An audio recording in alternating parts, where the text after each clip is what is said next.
y la misma población, el mismo desarrollo urbano sigue siendo igual, ¿no? O sea, no hay ese desarrollo, está estancado. Y la juventud, pues las generaciones que ya van haciéndose adultos, ellos van buscando hacia afuera y se van, más bien van migrando, porque no encuentran un apoyo, una política social que realmente estimule a, a ese joven a que se quede en el campo. No hay tecnología, los que desarrollan pues por ahí en la agroindustria son los hijos de los hacendados, pero para el resto de la población no hay realmente, no se desarrolla una política pública de educación productiva para que genere eso un beneficio también para ellos y puedan ellos también de generar mejores ingresos para sus propias familias. Entonces, tienen que salir. Y el problema viene desde el sistema mismo del gobierno, que Que no no aplica pues aplica pues las las políticas políticas si no hay un si no hay un trabajo bien trabajo bien. planificado. La corrupción sigue siendo, la corrupción sigue siendo el punto de donde todo ha perjudicado en este país. Y sobre todo al tema a la parte del agro, a la agricultura, a la ganadería, a la pesca, hoy por hoy más que nunca le está afectando. Tanto es así que el pescador artesanal cada vez se está quedando sin trabajo. La delincuencia ha llegado a los campos, a las zonas rurales. Ahora último, la pesca, lo mismo, matan a los pescadores artesanales. Ya mismo no nos llega comida, que ellos son los que proveen dijo, del mar a la mesa, pues la comida que va diariamente, pues, y lo mismo en Entonces el ya no campo. pueden Entonces ya trabajar no como es pueden debido. trabajar como es debido. Sí, ante esto me gustaría, bueno, hacer una reflexión. No creo que coincidimos que el principal deficiencia que tiene el Ecuador es la educación. Pero vemos empresarios. Tenemos a Javier Herbas, candidato a la presidencia, ex candidato a la presidencia, que tiene su propia plantación de brócoli todo el año. Todo el año produce brócoli, todo el año entrega brócolis. Es un empresario agrícola que vive de la agricultura y que no vino de hacendados, que él se generó una fuente de producción, al igual que hay otros que los podríamos hablar, como el tema de la col, que se entrega constantemente. Hay otros empresarios, también no recuerdo muy bien, se me fueron el nombre, que están en el oriente, que también están distribuyendo productos constantes. Entonces, hablamos de personas que sí tuvieron visión. Y yo creo que aquí más que la educación es la falta de la visión del agricultor, porque nos han enseñado que el pobre es pobre y al pobre hay que ayudarle. Pero el pobre no es que necesite ayuda, el pobre lo que necesita es una visión, un estudio que se le amplíe un poco más la visión, la mentalidad para que pueda crecer. Pero hace 2 años estuvieron aquí inversionistas extranjeros de Dubái en las plantaciones, en las producciones de papas en Tulcán, con 175 organizaciones. No se pudo llegar a un acuerdo en donde los campesinos quieran producir. Nos vinieron árabes a fomentar en el Ecuador diciendo que con 15 gotas de agua es más que suficiente para un cultivo de papas, de una arroba de papas por planta. No se pudo hacer esto en el Ecuador. ¿Quiénes lo están implementando esto? Fueron en Zorrito, en las fronteras en el Perú. Y hoy vemos que el desierto del Perú se está poblando, se está viendo con vegetación. Y en Ecuador no podemos hacer eso. ¿Por qué es tan difícil producir constantemente en Ecuador cuando nos ha llegado capacitadores, nos ha llegado formas de tecnología? Desde la Universidad Católica, los invernaderos, las colchas recolectoras de agua, invernaderos con pisos climáticos que pueden generar constancia de producción. O sea, hay la tecnología, hay las producciones, pero no hay las ganas o no hay el incentivo. ¿O qué es lo que pasa? Que en el Ecuador no te permite esa producción, pero sí lo vemos en el país de al lado, como en Zorrito, como vemos hoy, un policultivo enorme que cada vez van tapando esos desiertos que eran la entrada al Perú. Bueno, Bueno, hay hay varios varios. factores. Todos los casos no son iguales, ¿ya? Porque si pongámonos un ejemplo, una familia en la cual el agricultor provee y satisface las necesidades de una familia que normalmente son, pongámosles, 4 hijos, ¿ya? Y estas personas viven en una casa apartada en la zona rural y tienen que salir a hacer pues su faena diaria, pues no. Hay otra situación ahí. Por ejemplo, si ese agricultor que ya tiene años, que conoce cómo se trabaja la tierra y, y sabe cuánto le genera el costo, los microcréditos o los créditos que se otorgan, hay que ver si esos créditos realmente, cuando usted va a buscar esa información, lo primero que le sale es el sinvergüenza que le pide $500 el porcentaje del monto que necesita. Y eso pasó, eso no es que me lo contaron, yo lo viví. Entonces eso era una corrupción y había plata. Entonces, desde ahí comienza esta podredumbre que están dentro de las instituciones financieras para proveer ese crédito. Otra, eso es para colocar y al momento que usted va a buscar el crédito. Segundo, los requisitos para darle se llenan una serie de obstáculos para dar ese crédito. Termina cansándose y se decepciona. Muchos ya han gastado y dicen, no, no, mejor ya no. Entre eso está el famoso, la central de riesgo o cualquier otro tipo de políticas en cuanto para acceder al crédito.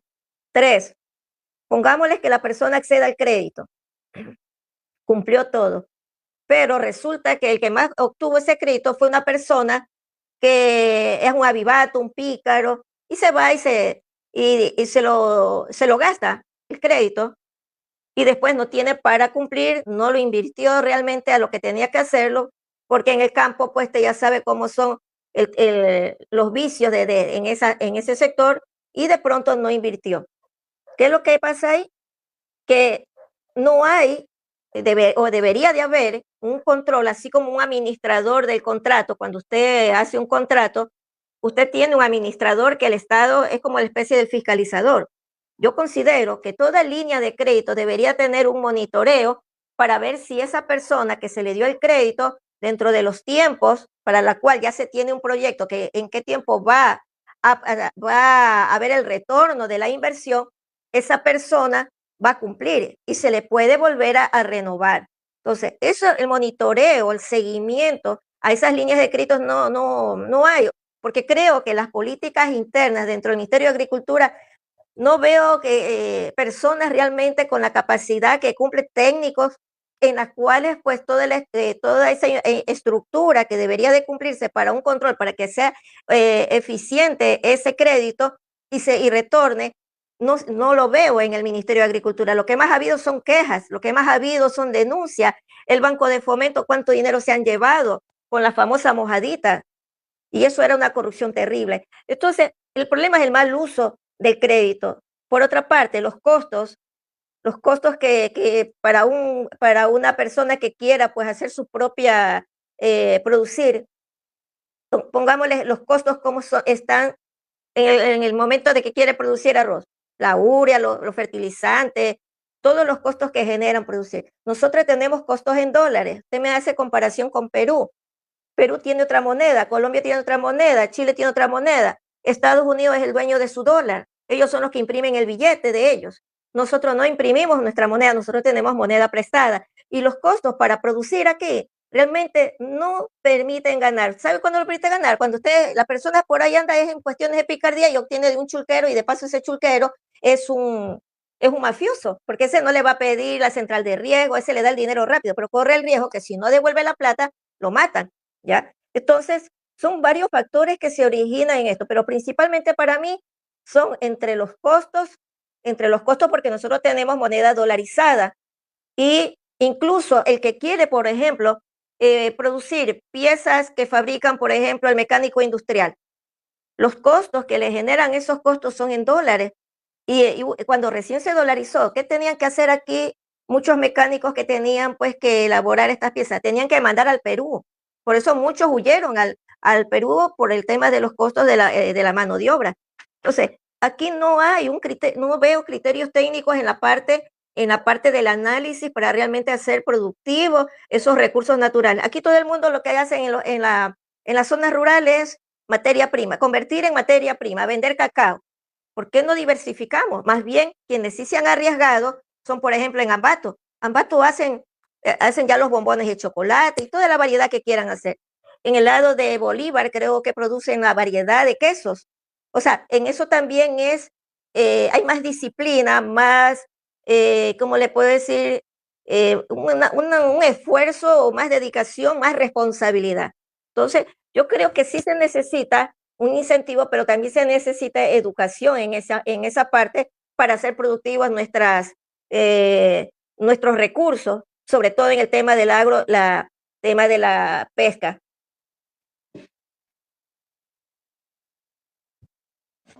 Cuando hablamos del monopolio de los alimentos, vemos que países europeos y muchos países europeos y asiáticos piden productos a América Latina por su alto índice de producción, pero también vemos que es muy deficiente la producción en Ecuador y en muchos países de América Latina por el quimioimportismo, la producción, la sobreproducción y más que todo porque no hay un empeño de producción.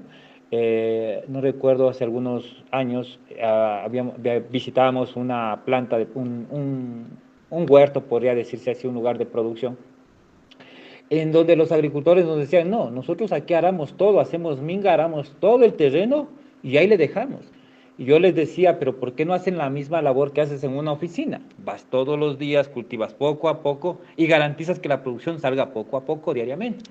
¿Por qué no nos conviene? Porque de aquí nosotros dejamos y ya produce y nos vamos a trabajar en otros lados. Nos vamos de albañiles, nos vamos de otro lado, en donde nos pagan. Entonces, tiene un quemimportismo la producción porque no quieren sacar productos de calidad.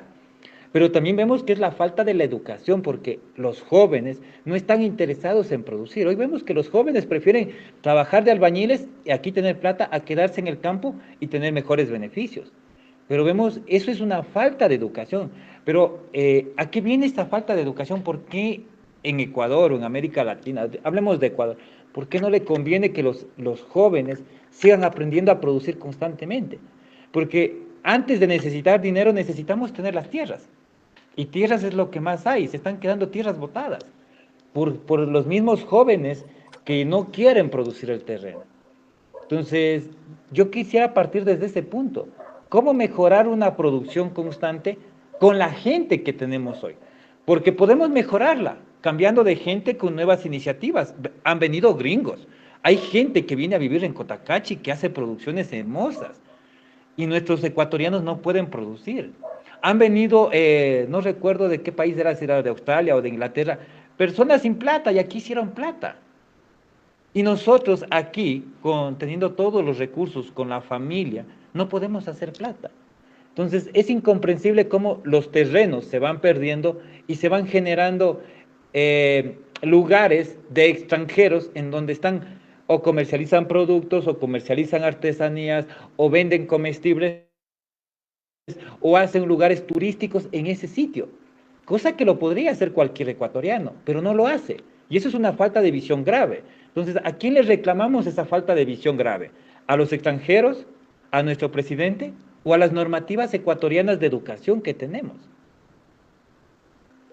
Yo pienso que primeramente es una falta de disciplina porque ha venido manejándose las personas a su manera y la población está creciendo, estamos entrando a una era de tecnología, los jóvenes van dejando el campo y piensan que viniendo a la ciudad eh, vienen al disfrute de los vicios y esa falsa libertad, porque al rato de la hora están en peligro, no tienen los recursos para satisfacer sus primeras necesidades y muchos terminan delinquiendo o terminan siendo parte pues, del famoso crimen organizado que ahorita nos tiene en todas partes abocados.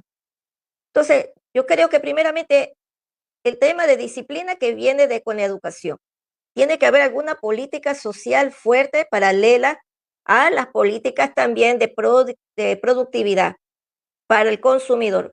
Porque el punto es que si los empresarios que ya tienen tiempo también son abusivos. Entonces la persona cuando va a trabajar no le da tiempo tampoco ni estudiar, porque los absorben 12 horas. Ya no estudian como antes. Antes iba el obrero, producía en la fábrica X y bueno, tenía el tiempo para irse a estudiar. Hoy los tiempos ya son diferentes, no hay facilidades para el estudio, el acceso, el libre ingreso a la universidad tampoco lo tiene, les llenan de un montón de requisitos. O sea, todo ha venido siendo parte de una estrategia que yo lo digo, le ha venido alimentando a afectar a esa juventud porque así sea que no fuera el excelente examen que hubiera hecho de ingreso, por lo menos estando en las aulas va a haber una motivación. En algún momento ese joven va a empezar a darse cuenta que esa educación superior la necesita y de pronto va a cambiar su forma de pensar. Pero si usted no le da el acceso, que de paso viene de una escuela pública, de un colegio público, con una enseñanza mediocre, quiere llegar a la universidad, le cierran las puertas, se queda en una esquina del barrio, se hace grupos, se hacen pandillas y termina en otro negocio y son líderes y manejan los millones de dólares porque se convirtieron en líderes de bandas. ¿Quién es el culpable? El Estado. ¿Pero qué es lo que pasa el Estado? Pregúntele usted a los candidatos ahora si ellos tienen un plan para hacer productivo al país con los recursos que tienen. ¿Cómo van a hacer o con qué líneas de financiamiento cuentan ahora el Ecuador como para poder decir, bueno, tengo poco, voy a hacer esto? Solo quieren llegar. Hablan de la oligarquía, hablan de los pobres, le ofrecen maravillas. Pero la cosa es, ¿qué hay en el tapete? Entonces, ¿qué le conviene a estas grandes transnacionales, a estos inversionistas? ¿Por qué cree que tiene esa frase, hambre cero? Porque ellos ya tienen los índices, los estudios de América Latina, como decirnos, como Ecuador, que son países en vía de desarrollo, y dónde está el punto neurálgico, y lo aprovechan, y no saldrán de hacer simples obreros, solamente que por sí mismo ponga de toda su parte para salir de esa pobreza, de esa situación donde está. Pero si usted le da un celular a un joven, usted le pone fácil el acceso al licor, usted le da fácil el acceso a esa vida fácil en la ciudad, migran a la ciudad, de aquí migran, se van a Estados Unidos, como usted dice, allá sí van a trabajar, a sacarse la madre, como se dice vulgarmente, y ellos allá sí van a trabajar, pero no van a pasar a una universidad, seguirán siendo los migrantes obreros y tendrán que ir con una mente muy, como dijo usted, una visión de querer salir de ese nivel.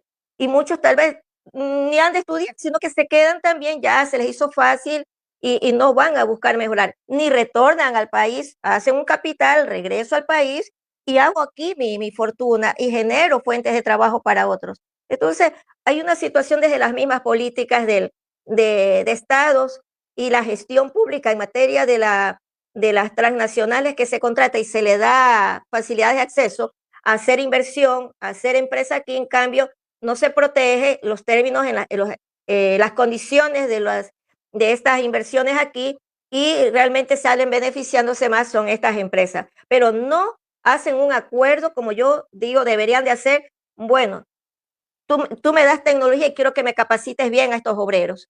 O sea, ver algo que se le saque de provecho en esas negociaciones que se hacen pues con estas transnacionales para levantar a esos A ese trabajadores. trabajador.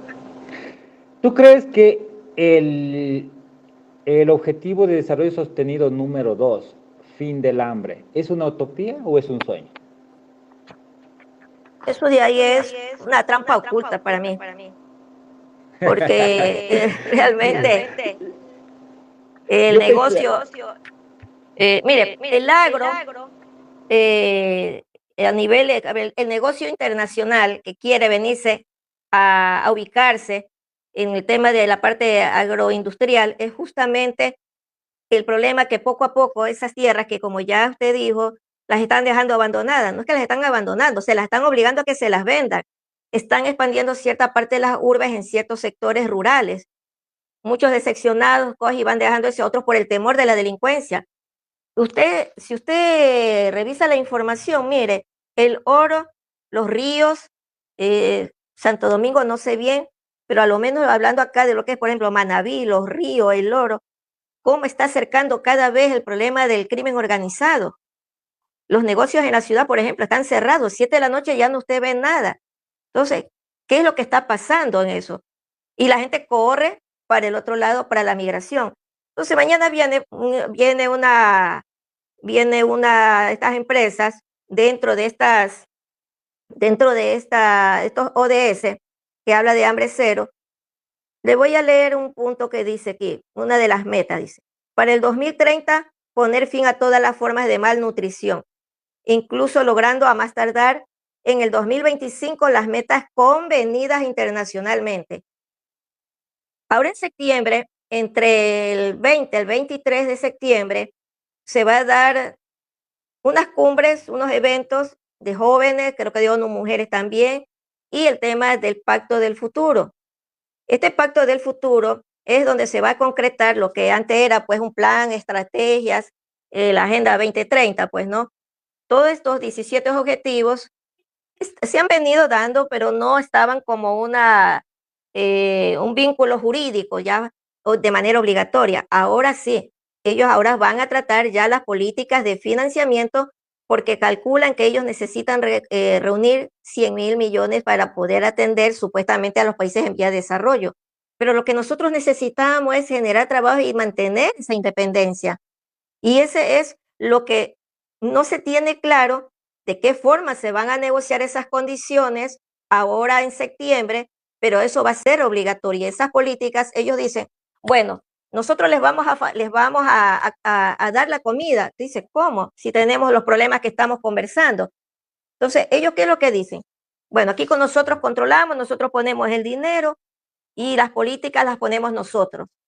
O sea, que el gobierno se convierte simplemente en el que tiene que obedecer y aplicar las políticas de ellos cuando nosotros, a través del gobierno de turno, lo puede aplicar a través de los ministerios paralelos. Pero como estamos conversando, es justamente esos problemas que tenemos en la estructura orgánica del Ministerio de Agricultura y todas sus instituciones adscritas y las políticas del presidente que está en el poder, en la función ejecutiva, no conocemos bien. Entonces, el Plan Nacional de Desarrollo debería de difundirse para saber qué es lo que se va a hacer. Y si algo no está bien, bueno, interactuar con la sociedad civil. Pero no hay eso. Cuando acuerda, usted le dice, ya Semplades tiene el Plan Nacional de Desarrollo, distribución equitativa, cumple el formato de la Agenda 2030, va el plan a la Asamblea Nacional, porque tiene que cumplir con todo eso, porque así manda las disposiciones en la administración legislativa, pero ellos, ¿qué es lo que les interesa en esto? Como yo les decía antes, ellos tienen varias metas. Entre esas, dice, asegurar la sostenibilidad de los sistemas de producción de alimentos y aplicar prácticas agrícolas resilientes que aumenten la productividad y la producción. Pero, ¿de qué forma? En otro punto dice, para el 2020, bueno, porque esto ya viene del 2016, dice, mantener la diversidad genética de las semillas, las plantas cultivadas y los animales de granja domesticados y sus especies silvestres conexas. ¿Quién es el que está invirtiendo grandemente ahorita para un nuevo sistema de producción con estas nuevas tecnologías, donde ya hay pues los organismos genéticamente modificados, que nuestra constitución lo prohíbe? Entonces, ¿cómo nosotros estamos seguros que realmente esto se va a cumplir? Ellos van a asegurar que si esa semilla que se obtiene aquí y esas muestras pasan al laboratorio, la patente será de ellos. La patente de esa semilla que ellos lo diversificarán en sus laboratorios, lo van a producir, así como la semilla de la soya. Ellos van a hacer eso, como lo viene haciendo, creo que es Monsanto. Perdón, a esto quería mencionar, o sea, bueno, para mí el tema de fin de la pobreza me parece una utopía, es que nunca se va a dar, siempre van a haber personas que estén necesitando comer, eso es algo que no, es un sueño que no va a pasar eh, nunca. ¿Por qué? Porque todos siempre van a haber familias pobres y siempre van a haber Exacto. familias que necesiten alimento. Y si no son pobres, hay familias que les gusta mendigar. Tenemos el caso de los venezolanos en Ecuador, personas con toda su infraestructura, con todo su organismo completo, están pidiendo y mendigando en las calles. O sea, que haya el fin de la pobreza, fin de que hay alimentos para todos, hay alimentos. El Ecuador abasteció hace años atrás, teníamos muchos alimentos y aún así teníamos mucha gente pobre, mucha gente que se moría de hambre. Entonces, yo pienso que eso no va a pasar. Ahora, si hablamos de las patentes y normativas, sí, tenemos en cuenta que Monsanto fue uno de los primeros que se adueñó y creó patentes en muchos estados de Estados Unidos, México, Europa, en donde se iba apropiando paulatinamente de terrenos. Hoy vemos que prácticamente ya pasó a su etapa ecológica, porque ya no es la etapa química de Monsanto, hoy está en una etapa ecológica en donde está comprando terrenos y produciendo ecológicamente. Hoy está generando sus patentes ecológicas y es uno de los principales promotores del tema ecológico, uno de los principales que estuvieron aquí a que no se permita el tema del ITT, unos que fueron financiados para algunos candidatos políticos que impedía el tema eso, que financia a algunos candidatos también. Entonces, los principales ambientalistas han sido financiados también por estas organizaciones. Sí. Entonces, ¿cómo poder saber cuando estamos actuando bien, trabajando con el diablo, cómo podemos saber que estamos actuando bien y beneficiando a otra persona? Porque al final del día, lo que nos parece bien a nosotros, al parecer, no está bien para los demás. Y lo que los demás consideran un estándar de normativa como decirnos el fin de la pobreza en el monopolio de los alimentos, es algo que no va a pasar y que yo pensaría que nunca va a pasar eso. No sé qué tú pensarías de esto. Es que hay un plan trazado, hay un nuevo orden mundial, pero ahorita lo que está pasando en Europa con los agricultores quemando sus cosechas, aplicándoles, no sé si son impuestos o multas, creo que no sé si es en Francia, en Italia. Aquí, por ejemplo, eh, ya creo que está llegando a los supermercados estos alimentos hechos de insectos, ¿ya? Entonces, ¿sí me escucha? Sí, tenemos alimentos genéricos también. Todos los alimentos que vienen de China son hechos a base de carbohidratos y desechos, como hay jamones. No sé si tú viste en algunos momentos que ya vienen muchos productos sintéticos. Son sintéticos, pero Sintéticos. ya vienen hechos en China. Te producen el atún, te producen el jamón, pan y muchas cosas más que son a base de sintéticos, que es lo que ha estado también generando algunas enfermedades. Entre comillas, cumplen las normativas, pero no son lo que deberíamos comer o alimentarnos. Se te apagó la cámara. ¿Se apagó? Sí, se te apagó. Es por el tiempo que sale en la... Sí, vemos que ya se nos va acabando el tiempo. Lamentablemente, la situación aquí en redes sociales es así, complicada. Pero en todo caso, licenciado Ronald, lo que es importante tener, nosotros tenemos en la Constitución la prohibición mejor dicho, de no consumir productos genéticamente modificados. Más aún cuando hay con estas experiencias que acabamos de pasar en el tiempo de la pandemia. Ahora la nueva narrativa es el tema del cambio climático. Pero nosotros tenemos ya que darnos cuenta de que sí vamos a una política que se quiere implantar y justamente ahora en septiembre, que es lo que posiblemente vayan a decidir, no porque ellos van a acabar con el hambre, no.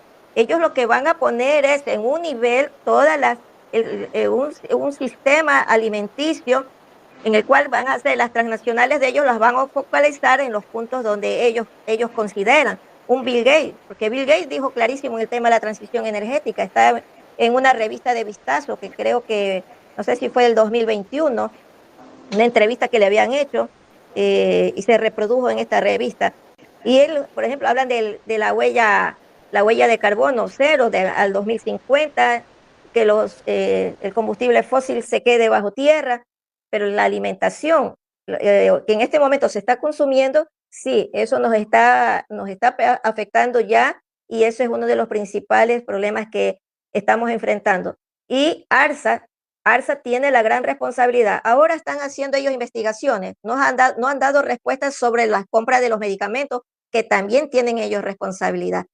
Pero estamos viendo justamente es que no hacen su trabajo como deben de ser. En la Constitución están algunas normativas que tenemos que aprovecharlas, al menos de las que tenemos para frente a esta situación, esa soberanía alimentaria que dice pues que tiene que proveernos alimentos sanos, alimentos de calidad y sobre todo para la nutrición de los adolescentes, de los niños. Eso es la obligación que tiene el Estado. En el artículo 3 justamente ese es su deber principal de darnos una alimentación sana. Nosotros no tenemos que ir a hacer negocios o importar teniendo nosotros aquí una tierra fértil, una tierra que está sana y que no quieren es simplemente aprovecharla. Lo que están alimentando es la pobreza, lo que están es generando más delincuencia, porque si no hay trabajo, esta gente va a migrar a la ciudad. Fíjese nomás ahora poco que importó. Lazo fue el importador, pero de arroz y de maíz, y de maíz amarillo, de ese trigo. Oiga, se quedaron con cosechas prácticamente a la pérdida, toneladas de cosechas producidas, y en arroz también que importó. ¿Cómo va a importar arroz este Lazo si tenemos aquí suficientes cultivos? Hasta en Esmeralda hubo cultivos. Entonces, ¿qué es lo que se quiere? Imagínese usted, solo como manera de ejemplo. Yo creo que vamos a tener que seguir en una segunda parte la próxima semana. Lamentablemente se nos va acabando el tiempo y Sí, tenemos falla en internet. Así que les invito a seguirnos la próxima semana. Vamos a continuar con este tema. El tema del monopolio es muy fuerte, es muy grave. Y bueno, y tenemos que seguir avanzando. ¿Cuáles las problemáticas? ¿Cuáles son los temas que se está dando a nivel nacional o internacional? Antes de acotar conclusiones de este segmento para pasar a la despedida, ingeniera. bueno, lo importante es que los ecuatorianos de todo nivel social, todos tenemos que despertar y no estar esperando que nos regalen. Estamos frente a unas próximas elecciones y tenemos que preguntarle al candidato cómo va a resolver los problemas, sobre todo de productividad, y cómo va a generar trabajo y educación, salud también. O sea, lo básico, y eso es los temas que tenemos, porque hambre cero, eso no se, como usted dijo, pobres van a haber siempre y el hambre no se la va a eliminar, porque a lo menos aquí nos falta es coordinación, planificación y buena voluntad, voluntad política, que no existe. Lo que hay es corrupción, lamentablemente. Efectivamente. Bueno, esto es Diálogo Abierto. El día de hoy nos acompañó la ingeniera Glenda García, con quien estamos conversando y vamos a seguir generando una serie de programas hablando sobre los objetivos de desarrollo sostenido y sustentable. Si ustedes están de acuerdo o están en contra, nos gustaría saber sus comentarios, nos gustaría que ustedes nos escriban y nos digan acerca de qué es lo que piensan de cada tema. Hemos hablado el día de hoy del fin del hambre, el objetivo número 2. Continuaremos con la segunda parte la siguiente semana. Les agradezco por su tiempo. Soy Ronald Fernández y esto es Diálogo Abierto. Hasta la próxima semana.